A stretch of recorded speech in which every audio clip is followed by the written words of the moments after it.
ఈ రోజు మన వీడియోలో మీల్ మేకర్ పులావ్ ని కుక్కర్ లో సింపుల్ గా ఏ విధంగా ప్రిపేర్ చేసుకోవాలో ఈ వీడియోలో చూద్దాము. చాలా టేస్టీగా ఉంటుందండి. ఈ విధంగా చేశారంటే ఎటువంటి గ్రేవీ కూరలు అవసరం లేదు, ప్లెయిన్ రైతా తోటి తినొచ్చు. చాలా బాగుంటుంది. ఇంట్లో అందరూ చాలా ఇష్టంగా తింటారండి. ముందుగా బౌల్లోకి 1 కప్పు మీల్ మేకర్ ని వేసుకుని కొద్దిగా సాల్ట్ వేసుకుని మరిగించిన వాటర్ ని మీల్ మేకర్ ములిగే వరకు వేసుకుని ఒకసారి కలుపుకొని ఒక 10 నిమిషాల సేపు నానబెట్టుకోవాలి. ఇలా మీల్ మేకర్ ని వేడి నీళ్ళలో నానబెట్టుకోవడం వలన చాలా సాఫ్ట్ గా ఉడుకుతుందండి. పులావ్ లోకి వేయడం కోసం అల్లం, వెల్లుల్లి, పచ్చిమిర్చిని ఈ విధంగా మిక్సీ చేసుకోవాలి. ఇందులో పచ్చికారం కూడా వేస్తాం కాబట్టి పచ్చిమిర్చి అనేది చూసి వేసుకోవాలండి. బియ్యాన్ని బాస్మతి రైస్ కానీ లేదంటే సోనా మసూరి రైస్ ని కానీ తీసుకోవచ్చు. ఈ విధంగా కడిగి పక్కన పెట్టుకోవాలి. స్టవ్ ఆన్ చేసుకుని కుక్కర్ పెట్టుకుని నూనె ఇంకా నెయ్యి వేసుకోవాలి. నూనె 2 స్పూన్లు వేసుకుంటే నెయ్యి 1 స్పూన్ వేసుకోవాలండి.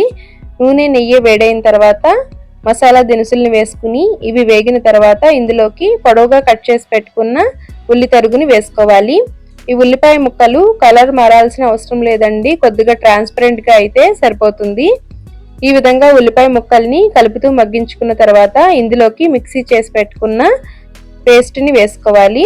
ఇప్పుడు పచ్చివాసన పోయే వరకు వీటిని కలుపుతూ బాగా ఫ్రై చేసుకోవాలి. ఈ పులావ్ చాలా టేస్టీగా ఉంటుందండి.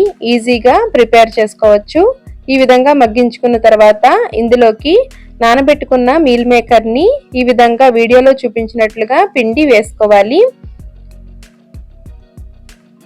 ఇలా మీల్ మేకర్ ని వేసిన తర్వాత ఇందులోకి 1 అర స్పూను పసుపు, రుచికి తగినట్లుగా సాల్ట్, 2 స్పూన్ల వరకు కారాన్ని వేసుకోవాలి.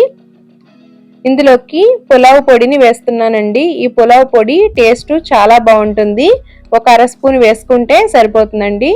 ఇప్పుడు ఇందులోకి కట్ చేసి పెట్టుకున్న కొత్తిమీర, పుదీనా, టమాటా తరుగుని వేసుకుని బాగా కలిసేలాగా కలుపుకోవాలి. ఇలా ఒకదాని తర్వాత ఒకటి కలుపుకొని ఫ్రై చేసుకుంటే చాలా టేస్టీగా ఉంటుందండి. మూత పెట్టుకొని ఒక 2 నిమిషాల సేపు మగ్గించుకున్న తర్వాత నానబెట్టుకున్న బియ్యాన్ని వేసుకోవాలి. సోనా మసూరి రైస్ తోటైనా చేసుకోవచ్చండి.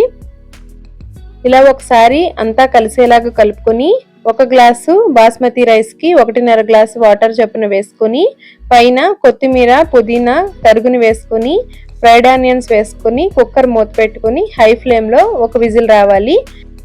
ఎటువంటి గ్రేవీ కూరలు అవసరం లేదండి, ప్లెయిన్ రైతా తోటి తినొచ్చు. చాలా టేస్టీగా ఉంటుంది. వీడియో నచ్చితే లైక్ చేయండి. థాంక్యూ.